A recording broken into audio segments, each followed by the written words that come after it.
What are all the different kinds of experience? Next point. He then said, Pseudo-Dionysius said, by the way, each one of these can be said to itself generate a series. There's going to be 3 kinds of souls. There's going to be 3 kinds of intelligence and 3 images of the good. Oh, wait a minute. Then you have a primary view of the soul, you have a medium one, and a third. Oh, everything is in threes because it all comes from this mean analogy. This then begins to be the fundamental idea that if you get it straight once and for all, you can then read all of this literature with ease. Now look here. What carries you up and down? What's the force that drives you up and down the structure? Eros. Love. Love is what moves the soul up and down. Because anytime anybody or any soul sees anything it sees as beautiful, what happens? Right? We want to go after it. Agree? The more beautiful, the faster we want to go after it. Therefore, in the soul of man, there is a natural eros that always pursues the beautiful. Therefore, as beauty is then expressed going up, its intensity and its magnificence increases at each level. Staggeringly so. Therefore, eros is the motive power in the universe, and it's attracted to beauty. And the beauty perceived by the mind has a greater impact on the soul than any physical beauty. Therefore, intellectual beauty tends to be then one of the things that men pursue, because with it and through it one can get more advanced and more interesting, penetrating insights into the nature of reality in themselves. All of this is Pseudo-Dionysius. Next up, he says, look here. If everything is so well ordered, that means that at the very heart of reality there's justice. Because things have to be exactly where they are, because that's the best place for them, and they're functioning most ideally exactly where they are.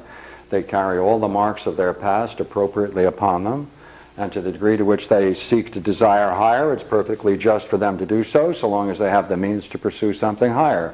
Therefore, the nature of reality is by necessity just. The driving force behind man is love. As man sees the beautiful, he pursues it.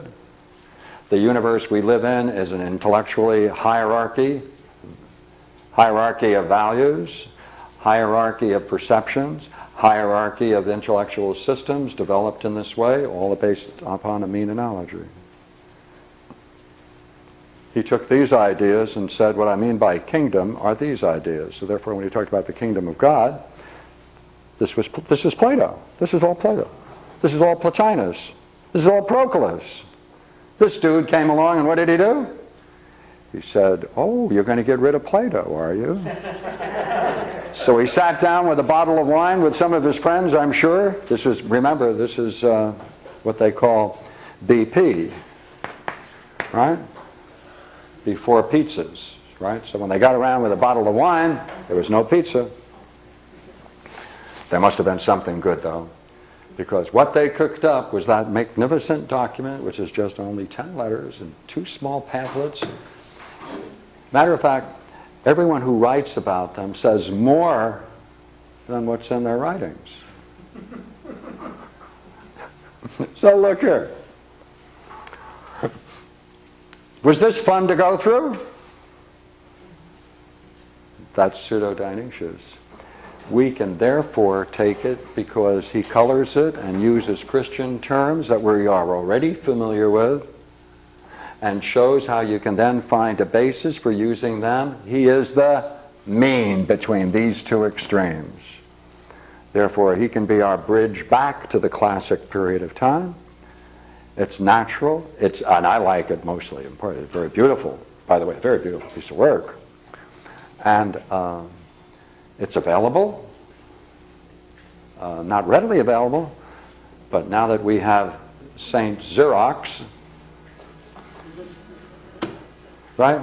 And that's got to be one of the best things that's happened next to peanut butter. I think that's about equal? What do you think? All right, all right. And therefore, you see, what this allows us to do is to use it as a bridge. If you like what you read as you go through Proclus, you can pick up an intellectual menu and say, now let's see. I can trace every one of these ideas back to all of these thinkers that we had on this list before, where they go in greater depth than each one, and therefore you can use it as an intellectual menu and plot your course into the past and reclaim it.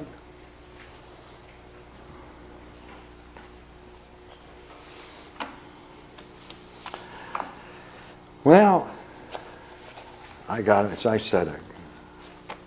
Now, there's one real good book, which I have here. Unfortunately, I wasn't able to buy it, but I borrowed a copy, and I got a Xerox copy, which I use. And this is Ronald Hathaway's Ronald Hathaway.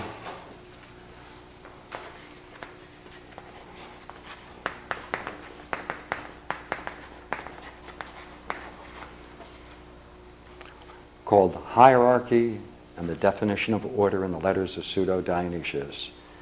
The difficulty is that it was published in Holland, in The Hague, and my last words on it were that it's totally out of print, and then we should find that out. Let me write the whole title out for you.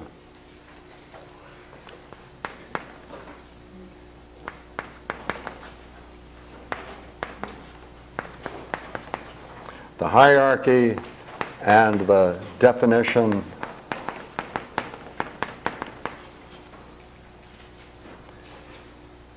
of Order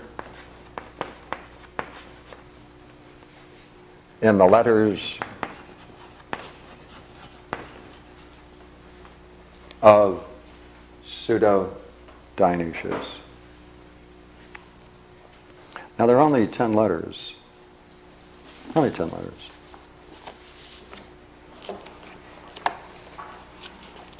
Who publishes the letters themselves? Who publishes the letters? Where can one find the actual? Just all of the letters are in here. Are in there. Yeah, yeah. And if you're interested in them, if you leave your name and address with me, I can get you a Xerox copy of mine. And but you'll have to excuse it because it's somewhat marked up. If you don't mind my marks on it, I'm more than pleased to ignore them if you can. Though there's some good art on it. So I thought I'd read a couple of lines for you from the writings of Pseudo-Dionysius. I'll take 8, which is a very fine, noble one. Oh, by the way, even the order of the letters, they have 10, matches the dialogue, Plato's Parmenides. So there are all kinds of interesting cross-references between what Pseudo-Dionysius was doing. He must have had clear in his mind the Parmenides and the Sophists, pardon me, not the Sophists, the Parmenides, the Republic, Gorgias. He must have had these articles, these dialogues clear in his thinking. He must have had Plotinus in his back pocket. He must have been some interesting chap.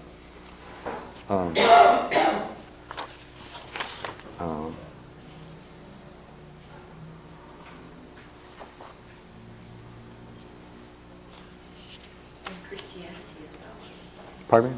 And Christianity as well. In order to bring in So Christian symbolism. Well, you see, what he does is he takes Christian symbolism and he redefines them to carry Greek meanings.